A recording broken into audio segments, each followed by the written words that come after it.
What's going on, everybody?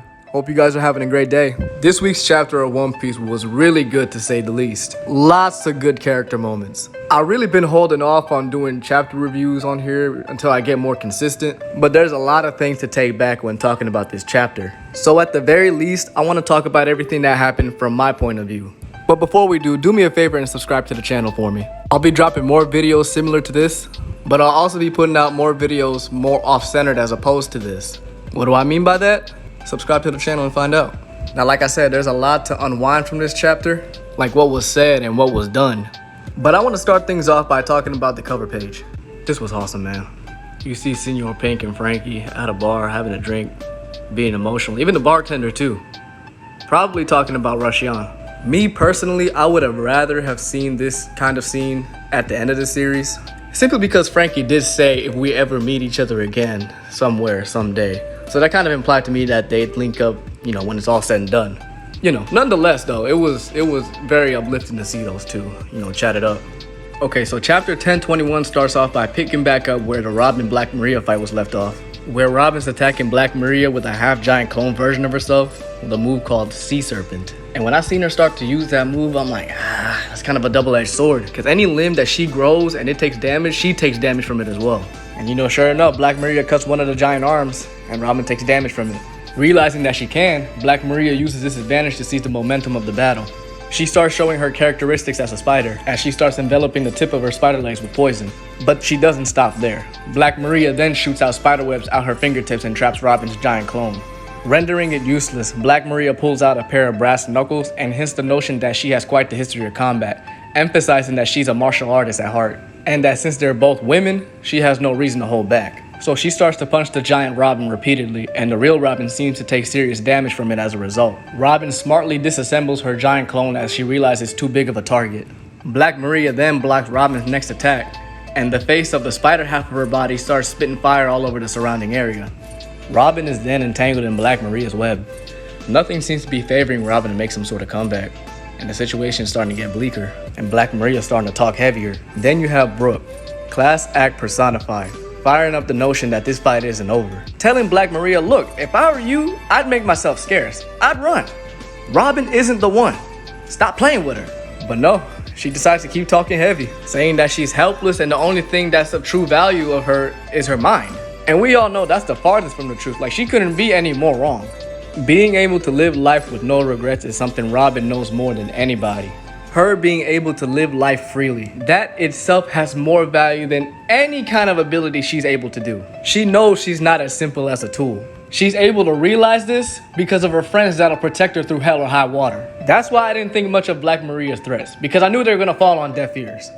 Turning to the next page, we see Robin getting pieced up by Black Maria. Then we transition to a flashback. When I saw it was a flashback, I immediately thought the tides are gonna turn in Robin's favor.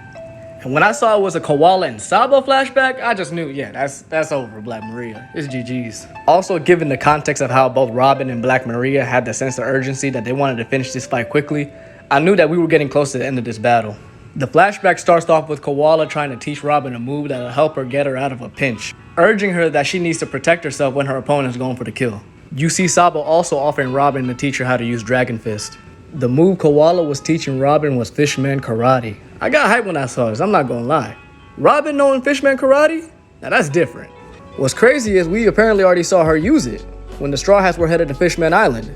She uses Fishman Karate again, but this time she uses it to collapse the ceiling, so that way she can put out the fire that Black Maria caused. Now this is where it gets crazy.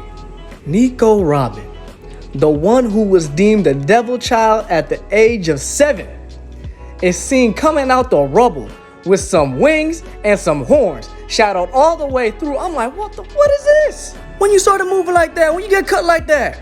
Oh no, she ain't done yet though. Then she puts Black Maria in a backbreaker and snaps her to pieces. I'm like, yo! So picture this, right? The name she was given to by the world, the devil child, she embraced it.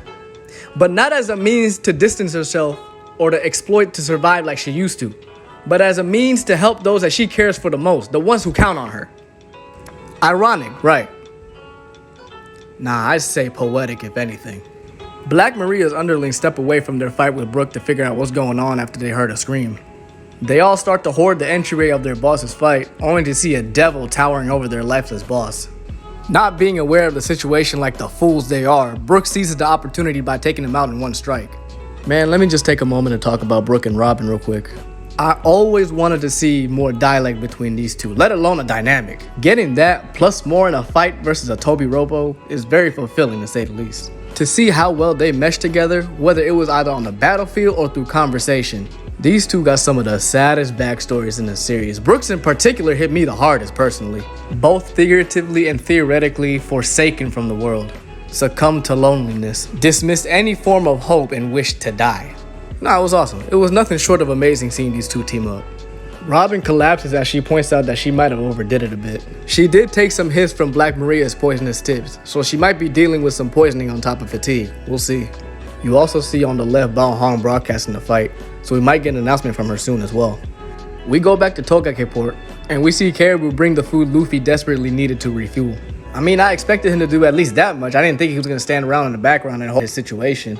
As Luffy is refueling, he tries to kinda let Lost Crew know what's happened so far. Luffy needs to buckle down, by the way. He can't afford another loss to Kaido or the raid really will fail.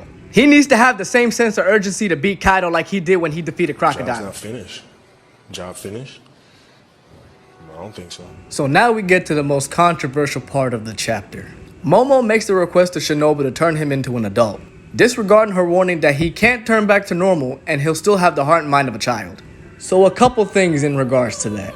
I don't know why people were so taken back and shocked at the fact that Shinobu can age Momo. Her fruit is literally called ripe fruit. What does ripe mean? Ripe means optimal potential, optimal appearance. To be able to maximize the potential of one's growth. That's Shinobu's devil fruit powers. It was never limited to inanimate objects. Secondly, a lot of people are not fond of the idea that Momo will get this ridiculous power boost and that he'll show up to the battlefield and fight Kaido. So there's layers to this, right? What's true is that him physically becoming older doesn't necessarily equate to him getting a better grasp of his devil fruit, since his mental state isn't gonna change. You gotta remember, he only carried someone on his back once, that was Luffy. And that was subconsciously.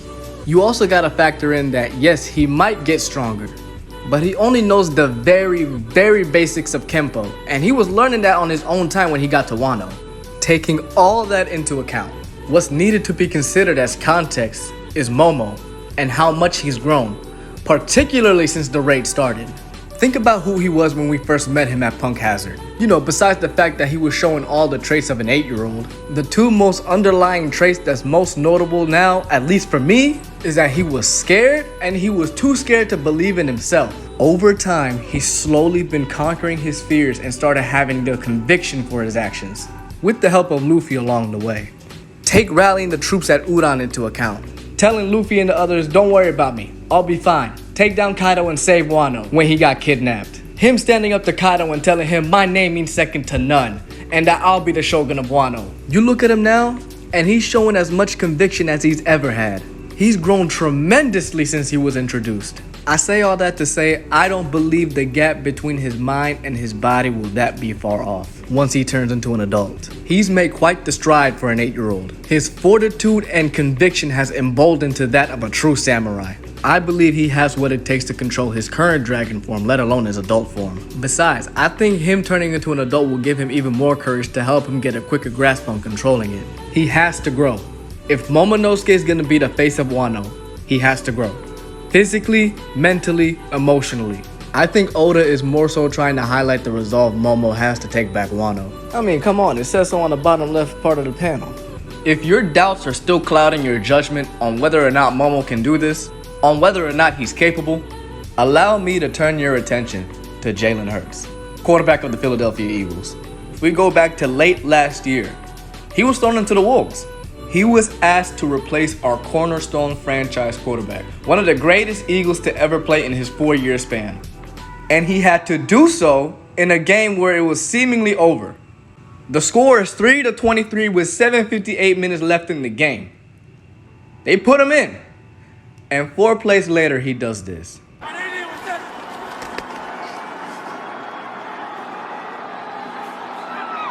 To the end zone, touchdown! Jalen Hurts' first touchdown pass goes to Greg Ward. changed the whole dynamic of the game. We still lost 16-30. The hole was dug too deep. But remember, we only had 3 points with less than 8 minutes left in the game. Hurt started the final 4 games of the season. And although he did make a few rookie mistakes, he also showed why he's capable of leading this offense, this team, this franchise with his work ethic. He stood tall, accepted the challenge, and never wavered. Being able to rally not only the franchise, but the city as a rookie. Having the courage of your conviction. You see the similarities? Now, do I think it's necessary for Momo to be an adult? I can see how it's not necessary right now. But at some point, he had to become an adult before the Straw Hats departed from Wano. Like I said, I always assumed Shinobu was capable of doing this, turning him into an adult. But I mean, again, he has to grow. Being the face of a country, being a leader of a country is going to take more than mental fortitude. You can have strong people around you, but if you, as a leader, show any kind of weakness in any aspect, enemies will exploit that. He has to grow. Point blank, period. Now, my expectations for him going forward, I do expect him to take Luffy back up to Onigashima like Luffy told him to. I can see them swoop in like how Luffy and Pell did when coming back to fight Crocodile. Then I can see a shock Kaido having a dialogue between him and the adult Momo. Kaido letting go of Onigashima in the midst of the dialogue and test Momo's strength on some let's see if you can stop this, son of Odin. Momo then proves his strength to be worthy as he holds up Onigashima. I can see it going down like that. But based on what little battle experience he has, I just don't see Momo being an intricate part of the battle other than holding up the island. Riddle me this though. What's the name of Oden's other sword? The Ame no Habakiri. What does that name mean? Snake Slayer of Heaven. Which snake do you know is one severed head away from dying? Oh, doesn't Momo know the very basics of Kenpo? Who's the one that orchestrated the death of Momo's father and caused Wano to be what it is today? I'm just saying. So yeah, guys, that's my takeaway from chapter 1021. Like I said, a lot of stuff going on and a lot to consider too. If you guys have anything you want to add or have a different takeaway from it, talk to me. What you got on your mind? Let's talk about it in the comments below. But yeah, that's it for me, and I'll see you guys next time.